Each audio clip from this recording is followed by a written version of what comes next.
Obra Ícaro Redimido, psicografia de Gilson Freire pelo Espírito Adamastor, capítulo 1, Em Portais do Vale. Deus escolheu as coisas loucas do mundo para confundir os sábios, e Deus escolheu as coisas fracas do mundo para confundir os fortes. E Deus escolheu as coisas ignóbeis do mundo e as desprezadas e as que não são, para reduzir a nada as que são, para que nenhum mortal se vanglorie na presença de Deus. Paulo, 1 Coríntios, capítulo 1, versículo 27 a 29. Após anos de sofrimentos incoercíveis, finalmente Alberto lançara nos espaços infindos um brado de socorro em sussurrada e rouca voz. Sua mente despertara do longo e profundo sono de inconsciência em que se arrojara. Conseguira, enfim, elaborar um fio contínuo de pensamento e proferir uma pequena e singela prece, dirigida com profunda sinceridade de sentimentos às forças superiores. Sua oração ecoara pela imensidão silenciosa das escuras e frias cavernas do vale, qual clamor surdo, sufocado de agonia e piedosa súplica. Esta fora ouvida pelos planos elevados da vida, os quais não menosprezam as mínimas oportunidades de auxílio àquele que pede com lisura. Mãe Santíssima, socorre-me, não posso respirar. Mãe Santíssima, ouve-me, por amor de seu filho. E nada mais podia aquela triste alma em frangalhos suplicar, pois seu pensamento fragmentado mal se dava conta de sua própria condição. Permanecera detido em profundos pesadelos de tormentos e dores inenarráveis, mas naquele dia o socorro chegaria através de entidades amigas, enviadas de regiões superiores. Eu fazia então parte da equipe de atendimento aos dementados que despertavam do Vale dos Suicidas.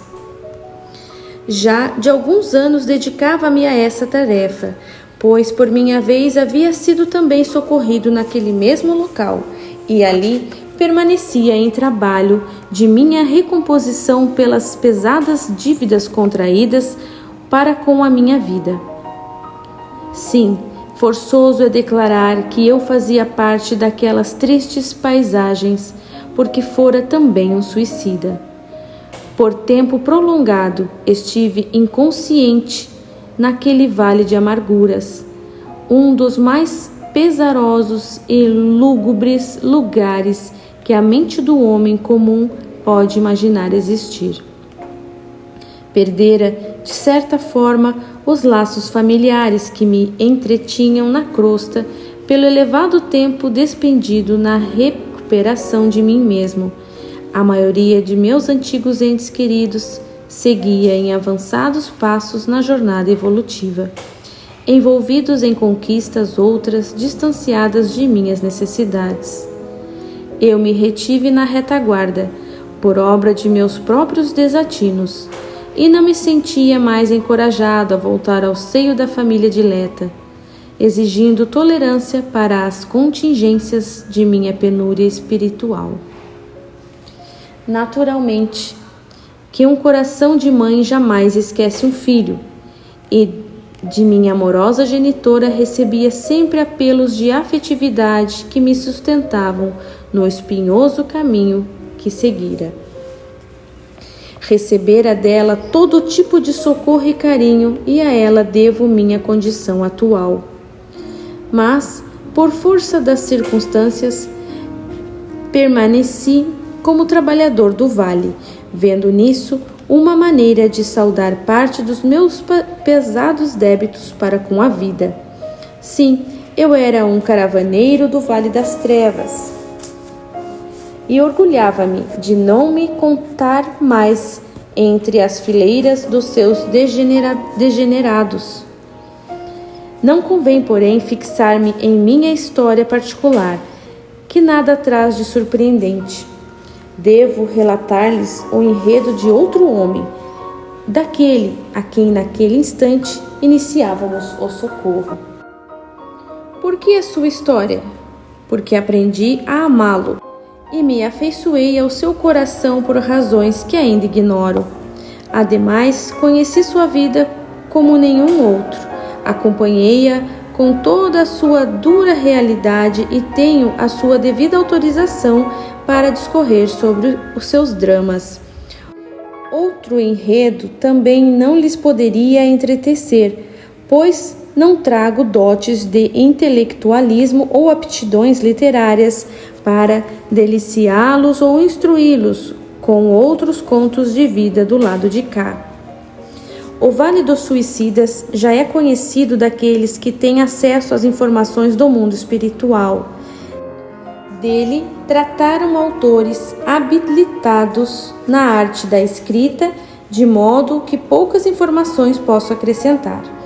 Ali é o triste lugar em que se reúnem aqueles que são vítimas de si mesmos e lutam desesperadamente para a recuperação de suas consciências perdidas, desfeitas no desbaratado ato de destruir a si próprios. Vale de lágrimas e dores, das mais pungentes da alma desencarnada, é também local onde se pode presenciar os mais abnegados esforços daqueles que sabem amar e socorrer em nome do Altíssimo. Foram almas desse quilate que fundaram, ainda nos tempos do Brasil colonial, a cidade de Portais do Vale. Quando os limites da nação brasileira se delinearam na geografia política da terra, também nos espaços espirituais que circundam o globo, desenharam-se as suas fronteiras culturais e linguísticas. Notoriamente, é preciso considerar que no mundo espiritual limítrofe à crosta planetária, os povos se distribuem em nações semelhantes às da Terra e continuam jungidos pelas mesmas afinidades de costumes e idiomas que os unem durante o estágio na carne, delimitando uma região de atuação espiritual denominada Espaço das Nações. Aí estagia, além túmulo, a grande massa de desencarnados à espera do momento precioso de retorno à carne. Somente em planos superiores, habitados por espíritos que já ultrapassaram as necessidades de comunicação verbal e as distinções culturais, é que as fronteiras das nações se rompem, dando lugar a uma só comunidade. Estamos, no entanto, muito distanciados dessas luminares esferas, pois ainda nos apresentamos, nos relacionamos e nos comunicamos da mesma forma como o fazemos na Terra. Ao mesmo tempo em que se formava a nação brasileira nos espaços espirituais, desenhavam-se também as suas regiões de sombras, ocupadas por aqueles que insistem no exercício da maldade sem lindes, a fim de colher as dores e os lamentos semeados. Nessa época estabeleceu-se o Vale dos Suicidas como a região que congrega almas em sofrimentos expiatórios, originários da louca desventura da autodestruição. A matéria extrafísica é entretecida de substâncias muito mais maleáveis às emanações mentais dos seres que a habitam, e paulatinamente o ambiente amolda-se às suas características psíquicas predominantes. Por isso o Vale dos Suicidas, adaptando-se progressivamente, formou precipícios, charcos e cavernas em perfeita correspondência às emissões mentais e às necessidades de seus protagonistas. É da lei que o homem colha exatamente o que semeia, pois do contrário o progresso não se faria, se a vida lhe conferisse sempre confortos imerecidos. Todas as nações do mundo dos espíritos têm, assim, os seus vales de dores, em tudo similares ao nosso. A maioria dos exilados do vale ali permanece por décadas, aguardando a bênção da reencarnação, comumente a única porta de acesso para a libertação de suas aflições. Muitos dormem na letargia profunda, enquanto outros vivenciam pesadelos intermináveis e angustiosos. Poucos se sentem vivos, mas não compreendem seus tormentos, guardando no organismo perispiritual as dores dos últimos instantes de vida e os estigmas das agressões que infligiram ao próprio corpo.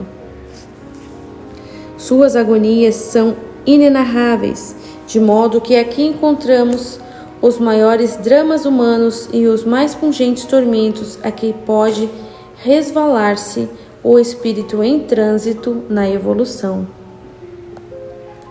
Grande e imenso abismo de dores, onde aquele que caiu na desgraça, vítima de si mesmo, lamenta e chora a maior das desditas humanas, o haver negado a vida, o dom mais precioso que herdamos do Criador. Abnegados monges portugueses, desencarnados no início da formação do Vale dos Suicidas, imbuídos do sagrado propósito de amparar as infelizes almas que se ajuntavam nessas paragens de dores, fundaram Portais do Vale, uma colônia dedicada à tarefa de socorro, sob a égide do Cordeiro. Seus grandes portões, limitando a sua entrada, conferiram-lhe logo o seu conhecido nome. Neste local residem almas nobres, possuídas de imensa dedicação ao sofrimento humano, almas que poderiam estar desfrutando ambientes espirituais felizes, permanecem suportando as tristes e pesadas vibrações que daí promanam. Grande parte de seus habitantes, no entanto, é formada entre aqueles que, como eu, são recuperados do vale e se reintegram nas atividades da vida espiritual como colaboradores, ajudando os que ficam e os que chegam constantemente nesse fosso de lágrimas. Assim, nada fazemos demais e apenas devolvemos à colônia e à vida o mesmo que recebemos, e isso faz a nossa felicidade.